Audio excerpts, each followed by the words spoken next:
What's up, everybody? It's Clements, and I am very lucky to be joined by Spades, aka. Please introduce yourself. Brian Francis. Hey, what's up, dude? How you doing?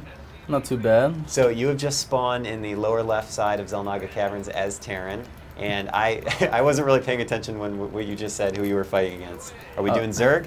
I'm playing Zerg, and I've never heard of him, so. Okay.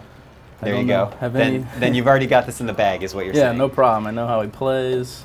So let me hear about what your strategy is for this game, man, even though you don't really know anything about this player. Xel'Naga Caverns is probably one of my favorite maps, TVZ. It's very wide open, so you kind of need to get some kind of map control early versus Zergs. So I'm probably going to open up with some kind of Blue Flame Hellion build into an expansion. That'll basically allow me to either kill all those drones in the game, or at least keep them on 2 bases while I can get my macro going. Okay. And in this level of play, because you are in Master League right now, rocking the tip top, how worried are you about something like early Zergling push or something like that? Not worried at all. Okay. It's very You've rare. got it under control, is what you're saying. Yeah, especially as long as you wall and scout at proper timing, you're almost never going to lose to any kind of early Zergling pressure. Okay. But, that seems like that might be a somewhat newbie technique. Not to insult anyone that does a 6 pool, but... I mean, it can work on certain maps. Okay. But generally, if I see it coming, I can just cancel building my barracks and throw down a depot and usually just hold it off until a Marine can come out.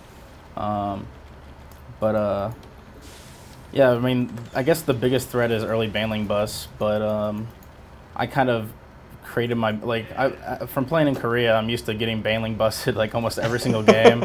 So I try to time out my builds to be able to counter that. Okay, sounds good. So what would you say, like, when you see banelings rolling in, what is your reaction? What do you do?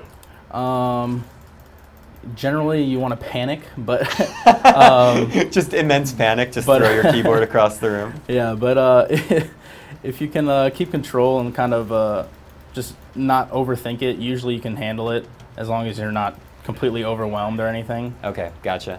And you and just to tell our listeners here, what you usually main as Terran, right? Yes, that's okay. correct. So you're very comfortable with this matchup, I assume. Yeah, I'm pretty comfortable. All right. And can you just in this early phase of the game, can you tell us a little bit about your history in StarCraft professional play? Well, I played StarCraft 1 and Brood War for about 8 years, and I was, I kind of near the top and never really like that great or anything. But you enjoyed it. That's the most important thing. I did enjoy it, but oh my god. Yeah. When I saw StarCraft 2 coming out, I wasn't really too crazy about it. Just seemed like a watered down Brood War. Interesting. They took a lot of the, I guess, the skill out of it because they made everything so much easier to do. But my friends convinced me to come to a midnight launch party, and I was like, why not? I'll buy it, and here I am now. I never a professional player was completely apathetic towards the game's launch. Yeah, I don't know. It's funny how that stuff works, though. I mean, it really I think it just shows how good the game is, that it can really hook people, Yeah, I mean, it's definitely like user friendly. I mean, compared to Brood War, so that's why I think it's gonna have like a lot of success, and that's why there's so many people playing it. But it's definitely, I guess, easier. Like, I guess the differences between the top players is not as big as a gap as it would be in Brood War. Okay. Just because of how easy it is, like, to macro, multiple building selection, auto mining, and everything. So. Well, it seems like Blizzard tried to take out a lot of the annoying stuff and focus on like what's more fun about commanding your army in StarCraft 2.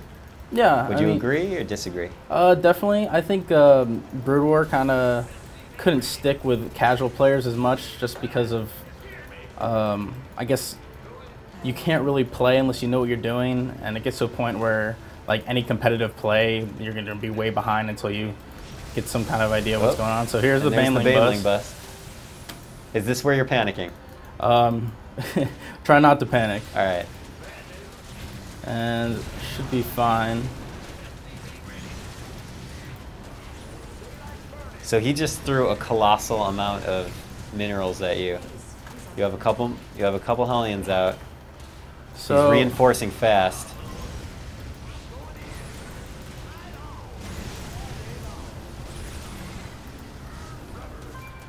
Yeah, I mean, now he basically did an economy baneling bust. I mean, a low eco baneling bust. So now I should feel pretty comfortable. He's definitely low drone count.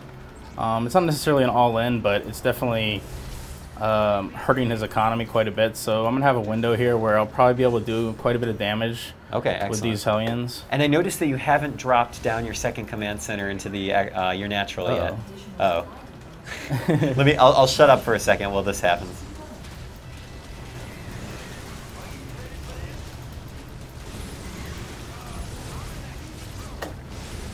So, I'll hold off his attack here, and as you can see, he has like no drones. Oh, it's very awkward. So your blue flame is done, which is I great. should do an amazing amount of damage here and probably win the game. Here we go. This is it. He's got a couple Zerglings, but blue flame Hellions are like the hot knife to butter. Yeah. And doesn't even GG. I thought the people in Master League had some class. That's all I'm saying. They don't. All right, beautiful.